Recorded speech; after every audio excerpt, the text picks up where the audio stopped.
बंदे के पास let's suppose 10 million है, वो प्लॉट ले ले कि वो अपार्टमेंट लेके रख ले। इस वक्त हमारा टॉपिक तो यही है कि प्लॉट बेहतर है या अपार्टमेंट बेहतर बार बार लोग कहते हैं कि हमने इन्वेस्टमेंट करनी है, तो जो अभी सिर्फ राइट अवे रेंटल इनकम चाहता है, तो एक अराउंड आप समझ लें कि 60-70 लाख रुपए का अपार्टमेंट है, तो एवरेज कितनी इनकम आ जाती है? मैंने आपको इसलिए बात बताई है ना कि उस कंपनी को आपने चूज करना है जो कंपनी आपको प्रॉपर सर्विसेज दे, सही। यानी कि रेंटल एग्रीमेंट भी वो खुद ही करें। सही। अब बूम आया प्रॉपर्टी में, रियल वो जब आएगा उस वक्त प्लॉट एकदम शूट करेगा, अपार्टमेंट आपको ऐसा शूट नहीं करेगा, वो ट्रेड भी उतना नहीं होगा। बिस्मिल्लाहिर्रहमानिर्रहीम। आज का टॉपिक है अपार्टमेंट के हवाले से। क्यूरीज हमारे पास डिफरेंट फ्लोट हो रही थी कि अपार्टमेंट में कैसे इन्वेस्ट किया जाए, कहाँ इन्वेस्ट किया जाए, इंस्टॉलमेंट वाला अपार्टमेंट लेना चाहिए कि फुल पेमेंट वाला, बिल्डर कैसे चूज किया जाए, वो कैसे चेक किया जाए। इस हवाले से आज हम इंशाल्लाह इसको डिस्कस करते हैं। तो इस हवाले से शाहरुख साहब से भी इसकी माहिराना राय लेते हैं कि क्या कहते हैं इस हवाले से। और शाहरुख भाई क्या हाल है? ठीक है। तो शाहरुख भाई, अपार्टमेंट में एक तो ये है कि अपार्टमेंट तो बहरिया टाउन में वैसे बन रहे हैं, हर बिल्डिंग बन रही है अपार्टमेंट के हवाले से, तो इसमें क्या चीज़ आप समझते हैं कि एक बंदा भी आ रहा है वो कैसे ले, क्योंकि हर मुख्तलिफ लोकेशन है, हर बंदा कह रहा है कि मेरा अपार्टमेंट बेस्ट है, यहाँ पे लें, आया इंस्टॉलमेंट वाला अपार्टमेंट ले लेंगे या फुल पेमेंट वाला। तो इसमें अगर, और दूसरी मुझे ये लगता है कि अपार्टमेंट की एक जो क्यूरी बहुत ज्यादा हुआ कि एक अंडर 10 मिलियन एक रेंज क्रिएट हुई है, तो इस हवाले से थोड़ा गाइड करें। असल में जो सबसे मेरे ख्याल में जो सबसे इम्पोर्टेंट चीज़ है ना, वो अगर हम यहाँ पर जितने बिल्डर्स को अगर देखते हैं ना, तो बिल्डर्स मोस्टली करते ये हैं कि हम यानी कि सेल करने से पहले, कंप्लीट करने से पहले तमाम जद्दोजहद करते हैं उसकी ना। अब जब तक वो कंप्लीट होता है, जब सेल कर देते हैं और कंप्लीट कर देते हैं, जब हैंड ओवर कर देते हैं, दो इश्यूज आते हैं उसके अंदर। एक कंप्लीशन टाइम क्या है, और दूसरा जो है डिलीवर करने के बाद उसकी मेंटेनेंस क्या है। ठीक है ना। जो यहाँ पर जो हमने सबसे ज्यादा प्रॉब्लम फेस करते हैं वो देखते हैं, जो क्लाइंट भी बेचारा बहुत डिस्टर्ब होता है, जो जिसकी वजह से बाद में उसका अपार्टमेंट सेल भी नहीं होता। वो जो फेस करते हैं वो यही चीज करते हैं। कोई ऐसा बिल्डर होता है जो उसको सेल करके एक तो उसको उनके पैसों के साथ खेलता है, बड़ा लंबा उसको लेके चला जाता है। दूसरा ये करता है कि वो जब कंप्लीट हो भी जाता है ना, तो फिर जो है उसकी मेंटेनेंस नहीं करते। अगर आप देखेंगे वो अपने अंदर तो बंदा बेशक उसको मेंटेन कर ले, जो कॉरिडोर है और जो उसकी लाइट्स खराब है, लिफ्ट अक्सर खराब हुई होती हैं, तो वो जब ऐसी बिल्डिंग होती है ना, तो ऐसी बिल्डिंग को बाद में फिर उसको सेल करना भी प्रॉब्लम बन जाता है एज कम्पेयर टू। अगर हम इस वक्त हमारा टॉपिक तो यही है कि प्लॉट बेहतर है या अपार्टमेंट बेहतर है, उस हवाले से मैं ये बात कर रहा हूँ।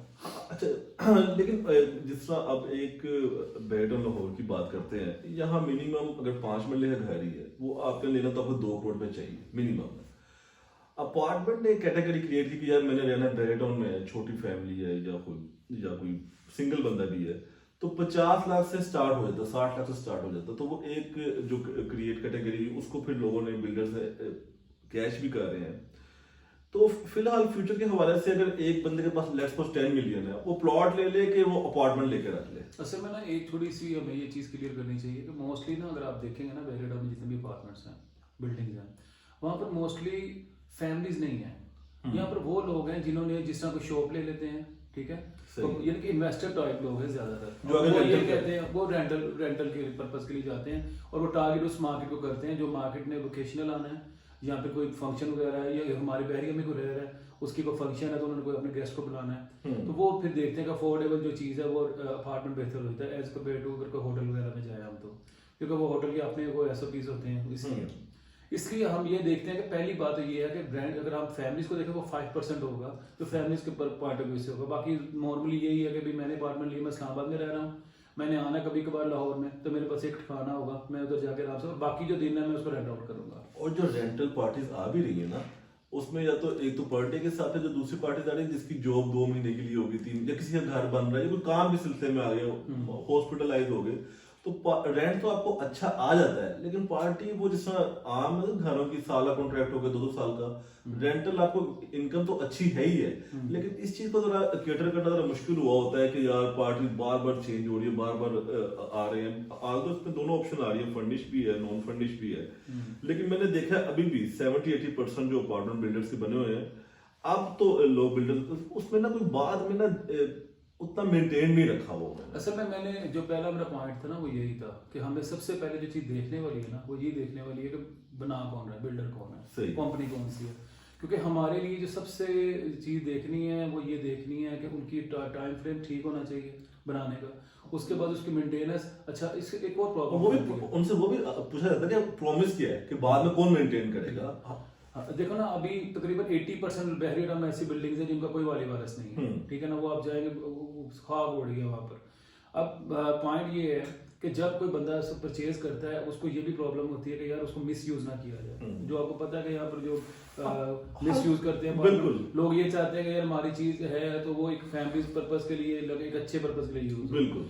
अब कुछ बिल्डिंग्स हैं बैरियर टाउन में जो कि इन चीज़ों का प्रॉपर ख्याल रखते हैं। एक तो उसको फैमिली पर्पस के लिए यूज़ करवा दिया कि उसको फोर्सफुली करते हैं, उसको क्या नाम है उसका, फैमिली आए और फिल्टर किया जाए। फिल्टर करते हैं उस चीज़ को सारे, कोई मतलब ऐसे डेटिंग के पॉइंट ना बन जाए खाली वो। तो शाहरुख भाई ये एक मेरे दिल में सवाल आ रहा था कि यार हमारे अलावा और कौन से ऐसे बिल्डर्स हैं कि हम क्लाइंट्स को कहेंगे यार आप ये भी ले सकते हैं। नहीं, हम इधर आके मतलब हमसे भी बहुत बहुत जबरदस्त किस्म के बिल्डर है जो बहुत अच्छा काम कर रहे हैं। सही सही। अब नाम लेना मुनासिब नहीं क्योंकि कुछ जो भाई दोस्त जो है हमारे वो ये कहेंगे कि यार नहीं किसी को ऊपर ये एक हमसे भी बहुत अच्छे काम कर रहे हैं। हमारा भी कोशिश यही होती है कि हम अपनी कमिटमेंट्स पूरी करें और बस वही मेक श्योर करें जो हम डिस्कस कर रहे हैं कि यार आप रिव्यू देखें, आप देखेंगे उनकी आफ्टर सेल सर्विसेज क्या है, वो अगर रेंटल करता है तो उसमें आपके साथ क्या प्रॉमिस कर रहे हैं कि वो आपको किस तरह करते हैं। तो एक सवाल मेरे दिल में एक और आता है कि ठीक है आपने अपार्टमेंट ले लिया, अगर आप कैटेगोरिकली इसमें आप रेंट आउट भी हो जाता है, इसमें थोड़ी सी बस ये होता है कि आपका बार बार लोग कहते हैं कि हमने इन्वेस्टमेंट करनी है, तो जो अभी सिर्फ राइट अवे रेंटल इनकम चाहता है तो एक अराउंड आप समझ लीजिए 60-70 लाख रुपए का अपार्टमेंट है, तो एवरेज कितनी इनकम आ जाती है? अगर उसको पर नाइट के हिसाब से करते हैं ना, जो किसी को तो वो तो फिर पूरी ड्यूटी एक असाइन नहीं, मैंने आपको इसलिए बात बताई है ना कि उस कंपनी को आपने चूज करना है जो कंपनी आपको प्रॉपर सर्विसेज दे, यानी कि रेंटल एग्रीमेंट भी वो खुद ही करें, तो आपको मेंटेन करके दे, आपका कोई सर्विस दे जिसके अंदर आप अप टू डेट हो कि मेरा आज चढ़ गया रेंट आउट हो गया आज नहीं हुआ। क्योंकि इस तरह अगर कोई 4-5 दिन बल्कि 50% डे अगर हम बात करें 15 दिन अगर वो अपार्टमेंट आपका खाली भी रहता है ना, तब भी अगर जो जिस प्राइस की आप बात करें ना 60 के राउंड अबाउट अगर अपार्टमेंट है तो उसका रेंट जो है ना पर नाइट के हिसाब से तकरीबन 9 से 10 हजार रुपया आता है। तो अच्छा फर्निचर अच्छा किया, वही मैं बात है कि बेहतरीन अपार्टमेंट जो होता है। अब 10,000 रुपये अगर एवरेज आप लगाए तो 15 दिन के 700-1.5 लाख रुपया बनता है। ऊपर अभी 60 लाख रुपए लगाकर अगर आपको 15,000 1.5 लाख रुपया इनकम आ रही है तो ऊपर चले मेंटेनेंस का आप लगा लें 30-40 हजार मेंटेनेंस और लाख लगा लो आप, मैं कह रहा हूं लाख रुपया भी आ जाए तो बेस्ट है, बेस्ट इन्वेस्टमेंट है आपकी ना।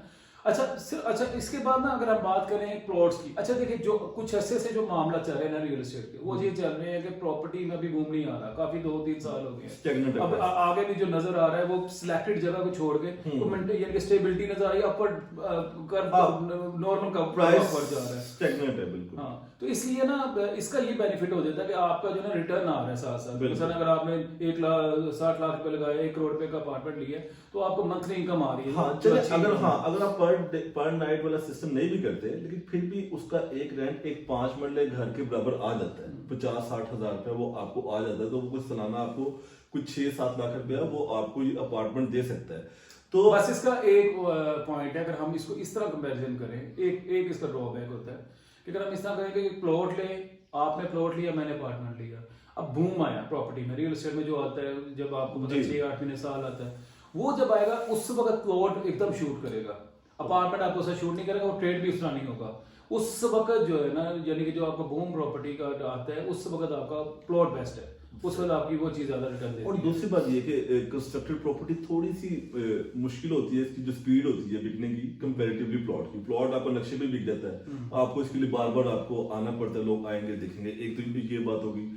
लास्ट बात इसको हम डिस्कस कर लेते हैं इस हवाले से कि जो इंस्टॉलमेंट पे जो लोग ऑफर कर रहे हैं कि यार मिनिमम पेमेंट, बड़ी एडवर्टीजमेंट होती है, 8 लाख 10 लाख 12 लाख 3-3 साल का टाइम प्लान दे रहे हैं, क्योंकि लोगों को उसमें कितनी उसमें वो होता है यार मैं लगा तो दूं, लेकिन उसमें एक होता है जरा इबाम सा रह जाता है कि यार मुझे उसमें भी फिर चूज करना पड़ेगा, बिल्डर की रिप्यूट चेक करनी पड़ेगी। बिल्डर की रिप्यूट मसला अगर उनके पहले प्रोजेक्ट बने, अगर फर्स्ट प्रोजेक्ट है तो फिर तो काफी ज्यादा क्वेश्चन मार्क है। सही है, ठीक है। अगर आपका ऑलरेडी उनका प्रोजेक्ट कंप्लीट हो चुके हैं तो आप उधर से आइडिया ले सकते हैं कि उनका जो है कैसी रिप्यूट होगी, क्योंकि वो ही उनका प्रोजेक्ट में भी रिप्यूट है कि वो क्या उसको आपको आउटपुट दे रहे हैं, आपको क्या मेंटेनेंस दे रहे हैं, तो वो उससे आपको अंदाजा लगा सकते हैं इजीली। चले मेरे ख्याल से अपार्टमेंट के हवाले से थोड़ी सी फ्रूटफुल डिस्कशन होगी, कैजुअल डिस्कशन। अगर इस हवाले से कोई भी क्यूरी है तो आप कमेंट करें, आप इस पे हमें कॉल कर सकते हैं। अस्सलाम वालेकुम।